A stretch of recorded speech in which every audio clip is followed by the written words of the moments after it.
নমস্কার, আরও একবার স্বাগত জানাই আমাদের ইউটিউব চ্যানেল মিন্ময় সহজের পক্ষ থেকে। আজকে কথা বলবো দুর্গা পুজো পারমিশন কিভাবে পাবেন। যেহেতু দুর্গা পূজার জন্য ওয়েস্ট বেঙ্গলের তরফ থেকে সরকারের তরফ থেকে একটি অর্থ প্রদান করা হয়ে থাকে বা সহায়তা মূল্য দেওয়া হয়ে থাকে। এই সহায়তা মূল্য পাওয়ার জন্য আপনাদেরকে দুর্গা পূজার পারমিশন করাতে হয়। এই দুর্গা পূজার পারমিশনের জন্য অনেকগুলো পদক্ষেপ গ্রহণ করতে হয়, অনেক কিছু ডকুমেন্টস প্রয়োজন হয়। কী ডকুমেন্টস প্রয়োজন হয় আমরা আগের বছরের ভিত্তিতে আজকে আপনাদের সামনে তুলে আনছি। তাছাড়া কোথা থেকে আপনারা আবেদন করবেন সে বিষয়টাও তুলে আনছি। বর্তমানে কিছু কিছু জায়গায় দুর্গাপূজা পারমিশনের জন্য অনলাইন অ্যাপ্লিকেশন শুরু হলেও অনেক জায়গায় এখনও শুরু হয়নি। অতএব আপনারা সম্পূর্ণ ভিডিওটা লাস্ট পর্যন্ত দেখুন, তাহলে সম্পূর্ণ বিষয়গুলো আপনার কাছে পরিষ্কার হবে। হ্যাঁ, অবশ্যই ভিডিওটাকে স্কিপ না করে অবশ্যই লাস্ট পর্যন্ত দেখুন। আর যারা আমাদের চ্যানেলে নতুন এসছেন অবশ্যই চ্যানেলটাকে সাবস্ক্রাইব করবেন, পাশের দেওয়া বেল আইকনটা ক্লিক করতে ভুলবেন না পরবর্তী নোটিফিকেশান পাওয়ার জন্য। যারা অলরেডি সাবস্ক্রাইব করে আমাদেরকে সাপোর্ট করছেন অসংখ্য ধন্যবাদ। তো এই দুর্গাপূজা পারমিশনের জন্য অনেকগুলো পদক্ষেপ আপনাদেরকে গ্রহণ করতে হয়। প্রথমেই জানিয়ে রাখি, পুলিশের কাছ থেকে একটা পুলিশ ভেরিফিকেশান সার্টিফিকেট আপনি যে সেখানকার দুর্গাপুজো তো করছেন, এবং কী ডকুমেন্টস লাগে আমরা যদি আগের বছরের কিছু তথ্য দেখি, এখানে বলা হয়েছে ল্যান্ড পারমিশন, অর্থাৎ আপনি যে এলাকায় দুর্গাপুজো করছেন সেটা যে জমির উপর তার একটা ল্যান্ড পারমিশন প্রয়োজন হয়।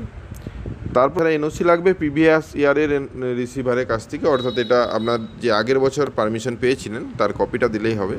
তেজারি চালান ফর ফায়ার লাইসেন্সের জন্য, অর্থাৎ ফায়ার লাইসেন্স আবেদন করেছেন তার প্রমাণ থাকতে হবে, এবং আপনার কাছে কোটেশন থাকতে হবে আপনি ইলেকট্রিকের যে পারমিশন নিচ্ছেন তার একটা পেমেন্ট করেছেন, তার কত তারিখ থেকে কত তারিখ আপনি ইলেকট্রিক সাপ্লাই নিতে চাইছেন সেটা চাই, এবং স্কেচ ম্যাপ যে আপনার প্যান্ডেলের ডিজাইন রয়েছে তার উপর ভিত্তি করে রুট ম্যাপ, সেটা হলো আপনার নিয়ারেস্ট ল্যান্ডমার্ক যেখান থেকে পুজো দেখতে যাবেন কোন রুট হয়ে যাওয়া হবে সেটা, সেই রুট ম্যাপ কিন্তু প্রয়োজন। তারপর রয়েছে প্রিভিয়াস ইয়ারের ব্যালেন্স শিট, অর্থাৎ আগের বছরের পুজো করেছিলেন তার যে ব্যালেন্স শিট যেখানে আপনার বাজেট সংক্রান্ত যাবতীয় তথ্য থাকবে। তারপর রয়েছে ইলেকট্রিশিয়ান সার্টিফিকেট, অর্থাৎ আপনার প্যান্ডেলের যে সুরক্ষার জন্য বা ইলেকট্রিকের দিকটা যে ডিপার্টমেন্ট বা ইলেকট্রিশিয়ানকে নিয়োগ করেছেন তার তরফ থেকে একটি সার্টিফিকেট, ডক্টর সার্টিফিকেট এবং আদার্স। এখানে আরও তথ্য আপনাদেরকে প্রোভাইড করি, যারা নতুন এই পুজো কমিটিতে যুক্ত হচ্ছেন বা পুজো নতুন করাচ্ছেন তারা কিভাবে এই সমস্ত কাগজগুলো পাবেন। সেজন্য আপনারা যদি সরাসরি গুগলে সার্চ করেন পুজো পারমিশন দিয়ে বা ডকুমেন্টস লিখে কিছু বা পুজো পারমিশন লিখে যদি গুগলে সার্চ করেন, যে সর্বপ্রথম অফিসিয়াল ওয়েবসাইটটা দেখতে পাবেন সেটা হলো এই স্টার সার্ভিস প্লাস যেটা অপশানটা, এর মধ্যে আপনারা বারবার লগ ইন করছেন বা যাচ্ছেন, এখান থেকে আপনারা দেখতে পাচ্ছেন অ্যাপ্লিকেশন শুরু হয়েছে, কিন্তু এর মধ্যে গেলে বা এর মধ্যে আবেদন করলে আপনারা সার্টিফিকেট পাবেন না।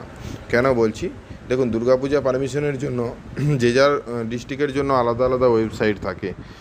যেমন আমরা যদি সর্বপ্রথম দেখি পূজা পারমিশন 2023 বলে একটা দক্ষিণ 24 পরগনার একটা লিঙ্ক দেওয়া রয়েছে। তো এই রকম আপনাদের নানা রকম ডিস্ট্রিক্টের নানা রকম লিঙ্ক রয়েছে, সেই লিঙ্কে আপনাদেরকে যেতে হবে।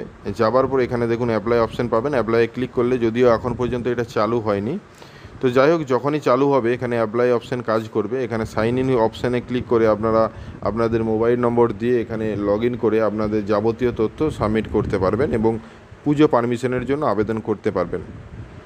যে কথা বলছিলাম, নতুনরা কিভাবে আবেদন করবেন। হ্যাঁ, অবশ্যই নতুনদের জন্য যে কয়েকটা ডকুমেন্টস খুবই গুরুত্বপূর্ণ। আপনি যে নতুন আবেদন করছেন তার একটা লোকাল কপি এবং তার সাথে পুলিশ ভেরিফিকেশন, ইলেকট্রিক ডিটেলস এবং যেসব টেকনিশিয়ান থাকবেন বা প্যান্ডেলের ডিজাইন, এই সমস্ত যেগুলো বললাম শুধুমাত্র প্রিভিয়াস ইয়ারের ডকুমেন্টস ছাড়া বাকি সমস্ত ডকুমেন্টস তৈরি করুন, তাহলেই আপনারা সুন্দরভাবে আবেদন করতে পারবেন ওদের অফিসিয়াল ওয়েবসাইটে। আবেদন লিঙ্ক যখনই ওপেন হবে আমরা নির্দিষ্ট কয়েকটা ডিস্ট্রিক্টের অফিসিয়াল ওয়েবসাইটে আবেদন করার চেষ্টা করব, এবং যাতে আপনারা পরিষ্কারভাবে বুঝতে পারেন আপনাদের সামনে ভিডিও আনবো। আমাদের আগের ভিডিও দেখতে পারেন, আগের বছর আমরা পূজা পারমিশনের জন্য অনলাইনে আবেদন করেছিলাম, সেই ভিডিওগুলো দেখে কিছু সুরাহা পেতে পারেন যে কিভাবে হতে পারে, এর পদ্ধতি আদতে কী। প্রায় একই ফরম্যাট থাকে, একই পদ্ধতিতে আবেদন হয়ে থাকে, তো সেই পদ্ধতি অবলম্বনই আশা করা যাচ্ছে 2023-24 সেশনের জন্যও থাকবে। তো আপনারা চারিদিক থেকে খোঁজাখুঁজি করছেন পূজা পারমিশন কিভাবে হবে, নানা রকম বিভ্রান্তকর ওয়েবসাইটে যাচ্ছেন এবং সেখান থেকে নানা রকম তথ্য দেখছেন। সঠিক তথ্য কি শুধুমাত্র আপনার ডিস্ট্রিক্টের অফিসিয়াল ওয়েবসাইট থেকেই পাওয়া সম্ভব। তো অবশ্যই আপনাদের অফিসিয়াল যে ওয়েবসাইট রয়েছে ডিস্ট্রিক্টের, সেই ডিস্ট্রিক্ট অফিসিয়াল ওয়েবসাইটে নজর রাখুন। সেখানে দেখবেন পূজা পারমিশনের জন্য একটি আলাদা লিঙ্ক প্রোভাইড করা হয়েছে এবং তার কিছু বিজ্ঞপ্তি প্রোভাইড করা হয়েছে। সেই বিজ্ঞপ্তি থেকে কী কী ডকুমেন্টস লাগবে সেখান থেকে আরও বিস্তারিত জানতে পারবেন। তো আজ এই পর্যন্তই। নতুন যারা আবেদন করতে চাইছেন এবং যারা রিনিউয়াল করবেন তাদের উভয়কেই জানাতে চাইছি কয়েকদিন ওয়েট করুন। এই সপ্তাহের মধ্যেই আশা করা যাচ্ছে পুজো পারমিশনের সমস্ত ডিস্ট্রিক্টের লিঙ্ক প্রোভাইড করে দেওয়া হবে। আজ এই পর্যন্তই, দেখা হচ্ছে নতুন কোনো ভিডিও নিয়ে। যদি ভিডিওটা ভালো লাগে লাইক এবং শেয়ার করে দিবেন। আমাদের চ্যানেলে নতুন হলে অবশ্যই চ্যানেলটাকে সাবস্ক্রাইব করবেন। পাশের দেওয়া বেল আইকনটা ক্লিক করতে ভুলবেন না পরবর্তী নোটিফিকেশন পাওয়ার জন্য। যারা অলরেডি সাবস্ক্রাইব করে আমাদেরকে সাপোর্ট করছেন অসংখ্য ধন্যবাদ। এভাবেই পাশে থাকুন। দেখা হচ্ছে নতুন কোনো ভিডিও নিয়ে। ধন্যবাদ।